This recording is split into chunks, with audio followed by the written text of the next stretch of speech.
Can it get any more incredible? Yes? It's all incredible. It's all wonderful. You know, the people who are on this stage are for the most part, they're hand-picked. All the trainers have been hand-picked by me. And this next person that I want to bring up here, oh man, this guy is going to light a fire under your ass. This guy can resonate, all right? He can bring the house, all of it. He is a renowned professional speaker, an author, television personality. He has a high energy message that really has people shake off mediocrity. Shake off what? And live up to their true greatness. And he has been honored with award after award after award after award after award. And he's been touted as one of the world's top 5 speakers by Toastmasters International in all time. Good or good? He was actually awarded an Emmy for one of his recorded speech presentations, and he's become a leading fundraiser with PBS. With who? He is, I said, internationally recognized. He has got successful books all over the place. And one of his books is called Live Your Dreams. His newly released book is called It's Not Over Until You Win. This is a treat. This is the magnificence of none other than Mr. Les Brown.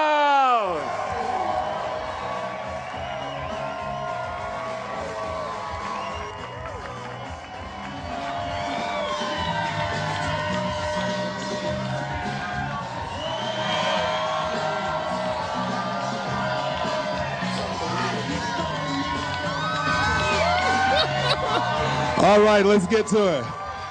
It's so great to be here.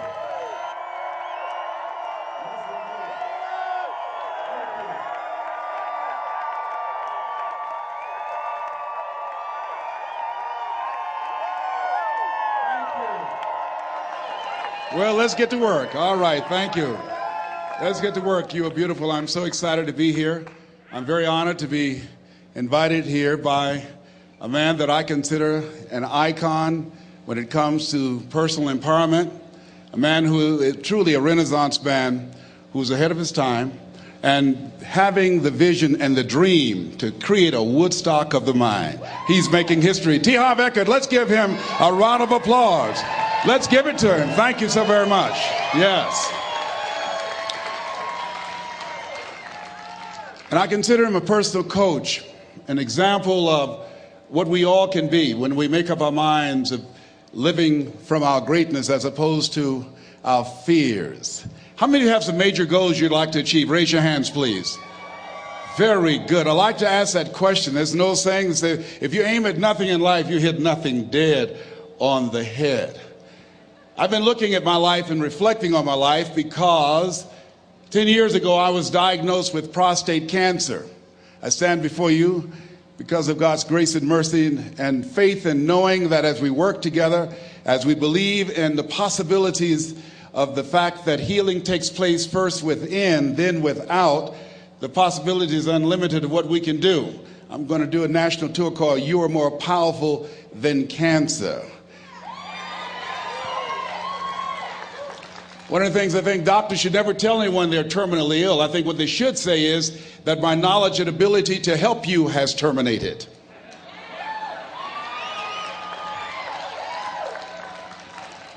My PSA 10 years ago was 110. As I stand before you, it's 270. 1 to 4 men, you know, that's normal.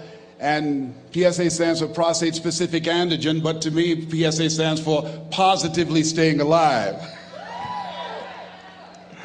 I was reflecting on my life during the time when I received 238 radiation seed implants. And as I looked at my life, I asked myself a question. And I want to ask you a question. How many of you know if you had your life to live over again, you could have done more than what you've done thus far? Raise your hands, please. Now, that proves a point of what we do, what we accomplish, what we produce in life is only a tip of the iceberg of what's possible for us. I want you to think about some major goal that gives your life a sense of meaning right now.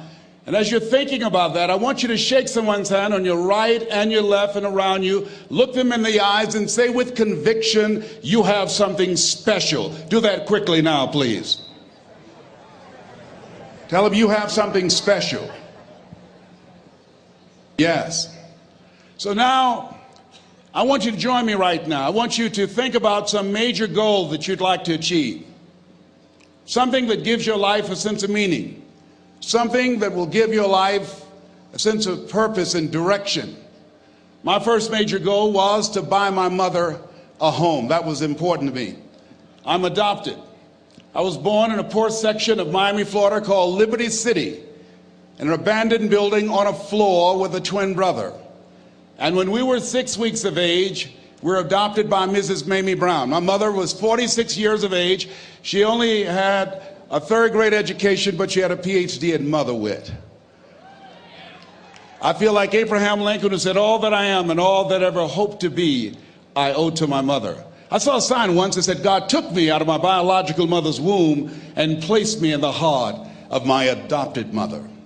So my goal and dream was to buy my mother a home, to take care of my mother. My mother was a domestic worker on Miami Beach, and she would go to work, and many days she would take us with her. And we ate the food left over from the families that my mother cooked for. They were very kind and generous people. They would say, Mamie, whatever food is left over after you cook, you can pack it up and take it home to the children, the food that's left over after we eat, and feed those 7 children that you have adopted. Because of their generosity, many nights we did not go to bed hungry because they were so kind and so giving. We wore the hand-me-down clothes of the children that Mama kept. If they were too small, Mama could sew, she would let them out. If they were too large, she would take them in. And my mother was a great baker. She could bake a cake. She could bake a sweet potato pie so good you couldn't eat it with your shoes on. You had to take your shoes off so you could wiggle your toes. And I used to say, looking at the beautiful mansions that she used to clean, I would say, Mama. She said, what is it, boy? When I become a man, I'm going to buy something like this for you. I'm going to buy you a home one day. She said, oh, Leslie, you don't have to do that. I said, I know, Mama, but I want to. I'm going to one day. And she didn't know, and she was curious, where was I getting those thoughts from? I used to work and take care of Mr. Sidursky. He was a very demanding man, very meticulous guy. He would say, Leslie, I said, yes, sir, come here. Yes, sir, you did not clean this ashtray. I'm sorry, sir, I do apologize. And I'd clean the ashtray. And look at this dust here. Look at this dust. I'm sorry, sir. Now, what Mr. Sidursky did not know was that I deliberately didn't clean certain things because I wanted him to call me into his office. Because when he was in his office, he would listen to motivational messages by a guy by the name of Earl Nightingale. It's a series called The Strangest Secret in the World. We become what we think about. All of us are self-made, but only the successful will admit it. And as I heard those words, they began to program my mind and began to affect my thinking, and it changed how I saw myself. And my vision of myself began to expand. Listening to Bob Proctor talking earlier about awareness and how important it is, he most certainly is right, because I had the awareness at that point in time, as a result of being exposed to those messages, that I could do more than I was now experiencing. Even since I've been associated with working with Peak Potential, my level of awareness has expanded. Robert Riopel and Roxanne and Gail Kingsley, it began to expand all of the people that I've interacted with. Life is about expansion. Robert Schuller said success is never ending. And I want you to think about some goal that will give your life a sense of meaning and value. And whatever it is, I don't want you to limit it. I want you to expand it. I've found that most people fail in life not because they aim too high and miss. No, most people have been like me. Most people aim in life too low, and they aim too low and hit. I did that for many years, and many don't aim at all. So I want you to think about goals in 3 areas. Some personal goal that you'd like to achieve, something that gives your life meaning right now, and some career goal, some financial goal that you'd like to achieve, and your social contribution. Horace Mann said we should be ashamed to die until we've made some major contribution to humankind. My mother was a 22-year breast cancer conqueror. So before I leave the planet, my goal is to reduce the number of women who die from breast cancer in honor of my mother. How many men are over 40? Raise your hands, please. As a 10-year prostate cancer conqueror, my goal is to decrease the number of men who die from prostate cancer, encouraging you to get your PSA test if you haven't done so, or your digital rectal examination. And I'll be glad when they can check our prostate by looking in our ears. It's got to be a better way. I'm turning red as I talk about it, but you can't see it. A friend of mine, he's a urologist now, used to play a lineman for Ohio State University. He said, "Hey, Les, let me give you a free rectal." I said, "No, buddy, you're too motivated." Hope we don't roll like that. Huh? My goal before leaving the planet is to reduce the number of kids that are impacted by autism, to find a cure for autism, to work to raise money and to raise awareness, to eradicate it from the planet before I leave here. What's your goal? What's your dream? What is it you want to do with your life? Dr. Joelle Martin said something that I love. She said, "What would the world be like if everybody lived their dream?" Here's what I found about life. It's not as complicated as I used to make it. I think that life is about dreams and stories. Everything that exists, the world at one time was barren, but everything that exists, hotels, planes, they weren't here. Everything that we see every day, computers, all of the things that we see, someone had a dream. Someone had a dream of a person standing on stage and their voice being amplified so they don't have to scream and yell and can be heard by thousands. Someone had that dream of how to transport us from one place to the other quickly and safely. The clothes you have on, where you're now seated, all came out of somebody's dream, the world's greatest achievement. What is your dream? I said that you have something special. I didn't say that just to be kind. I said it because it's true. You are God's chosen vessel. You were chosen, 1 out of 400 million sperm. You have something in you that when you were chosen, when you showed up, there's something in you that if you don't do it, all of us will suffer. Repeat after me, please. Live full. Live full. Die empty. Let's say it again. Live full. Die empty. Dr. Howard Thurman, one of the mentors of Dr. Martin Luther King Jr. and Albert Schweitzer and Mahatma Gandhi, he was a very brilliant writer. He wrote some things that really grabbed me. He wrote, "Deep is the hunger, the voice of the genuine, the centering moment." During the time after receiving 238 radiation seed implants, I was reflecting on his words, and these words kept me up that night. He said, "The ideal situation for a man or woman to die is to have family members praying with them as they cross over." He said, "But imagine, if you will, being on your deathbed and standing around your bed, the ghost of the dreams, the ideas, the abilities, the talents given to you by life, and that you, for whatever reason, you never went after that dream. You never acted on those ideas. You never used those talents. You never used those gifts. And there they are standing around your bed looking at you with large angry eyes saying, 'We came to you and only you could have given us life. And now we must die with you forever.'" And the question is, if you died today, what dreams, what ideas, what talents, what books, what music, what leadership, what voice will die with you? Miles Monroe, great orator and speaker, said the wealthiest place on the planet, it's not in the Far East where there's oil in the ground. It's not in South Africa where there are diamond mines. He said the wealthiest place on the planet is the cemetery. Because there you'll find greatness that we've never seen. There you'll find talent and genius and potential never actualized. Perhaps that's why Henry David Thoreau wrote the words, "Oh God, to reach the point of death, only to realize that you've never lived." Maybe that's why some unknown writer wrote the words, "What if you live your whole life only to discover that it was wrong? That it was wrong. That you were chosen to do something else and you didn't do it." Repeat after me, please. Live full. Die empty. I want you to take some notes and some things, and I want you to think about your goals and dreams in the three categories that I mentioned: personal, professional, and your social contribution. How many of you are serious about your goals and dreams? Raise your hands, please. Thank you very much. How many of you don't want to take your dreams to your grave with you? Raise your hands, please. Very good. Shake someone's hand on your right and left. Look them in the eyes and say, "Get out of your head and step into your greatness." Do that right now, please. Say, "Get out of your head and step into your greatness."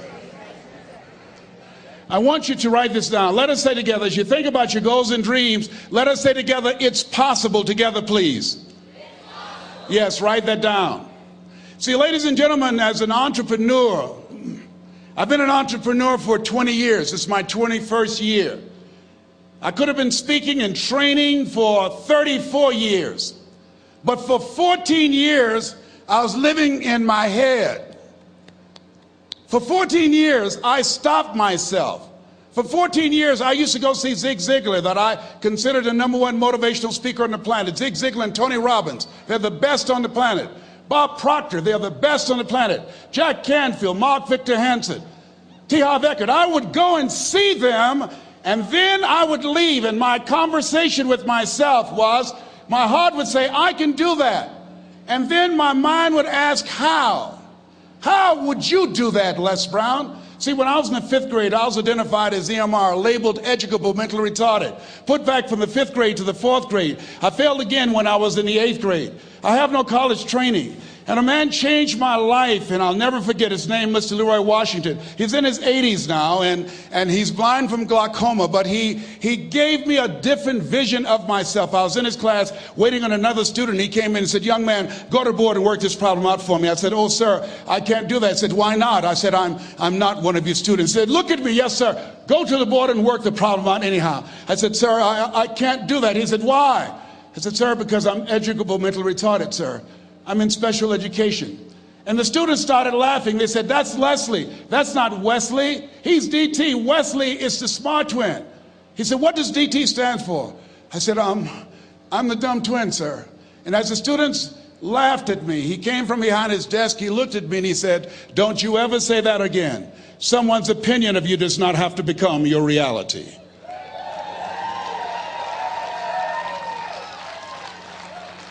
On one hand, I was humiliated, but on the other hand, I was liberated, because he looked at me with the eyes of Goethe, who said, "Look at a man the way that he is, he only becomes worse.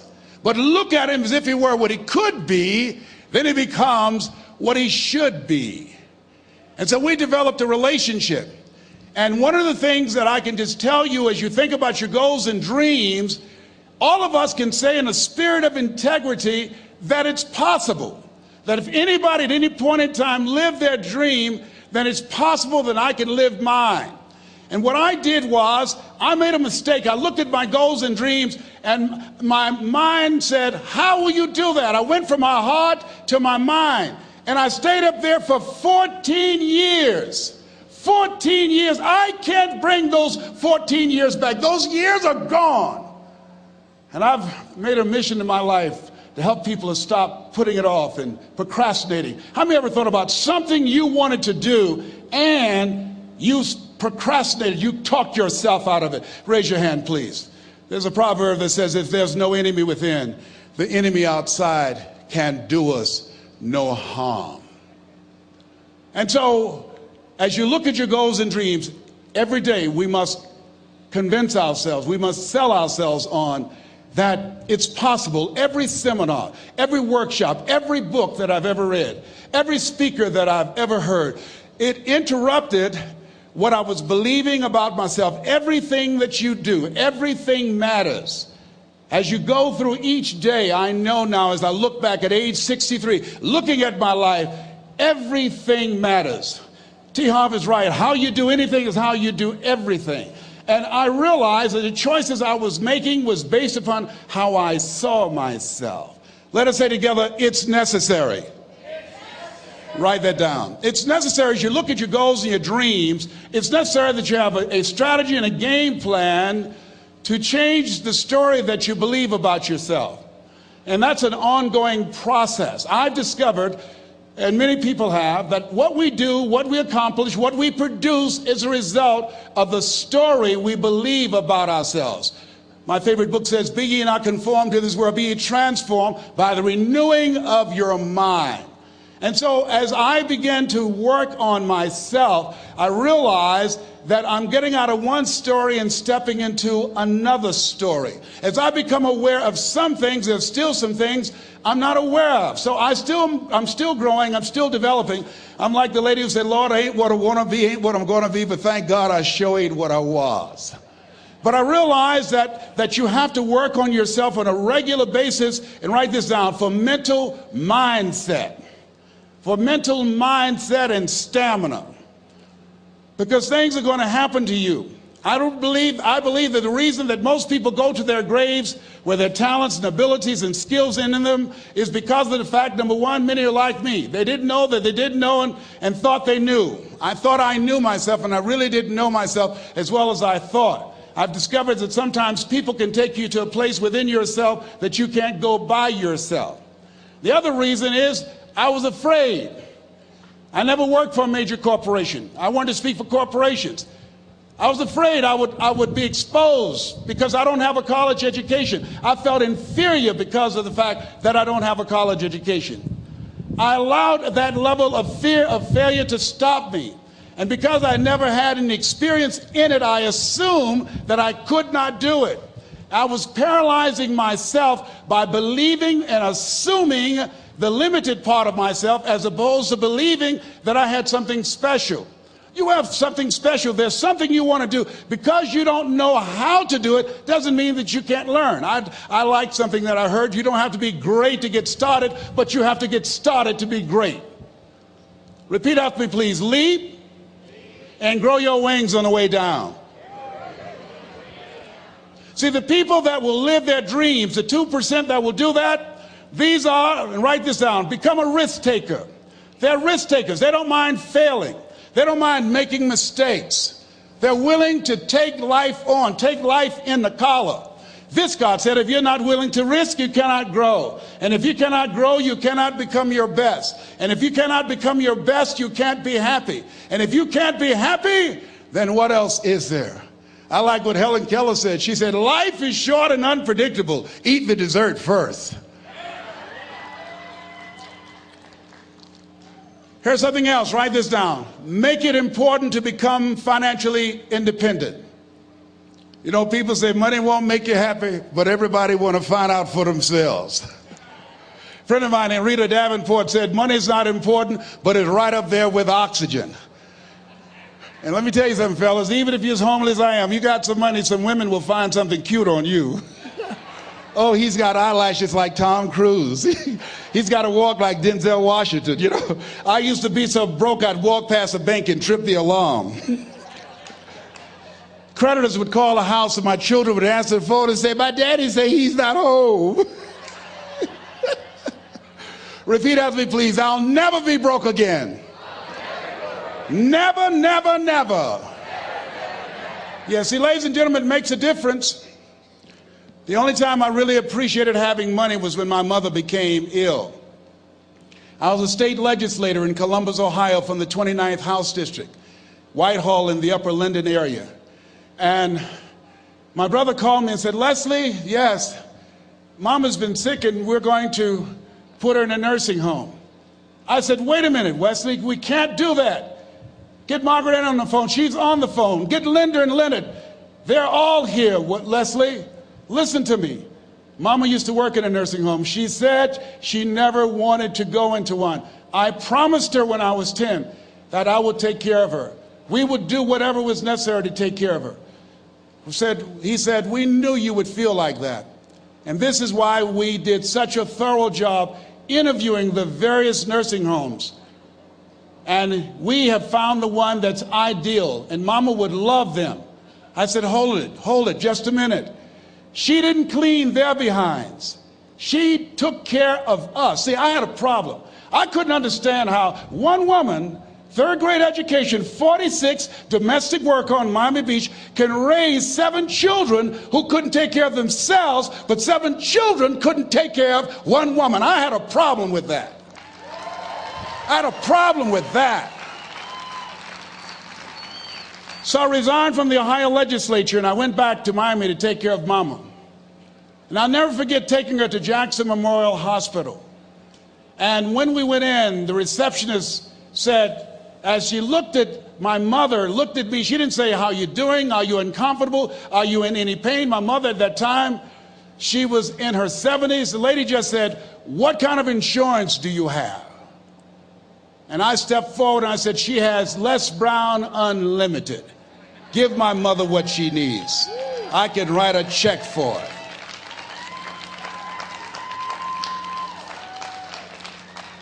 It gives you choices. It determines the difference in life and death, ability to afford health care, the quality of education that you can provide for your children, the ability to make a difference in the community. I'm doing training with young people in an area of Chicago called Englewood, where more young men have been killed in Englewood than in the Iraqi war, teaching them how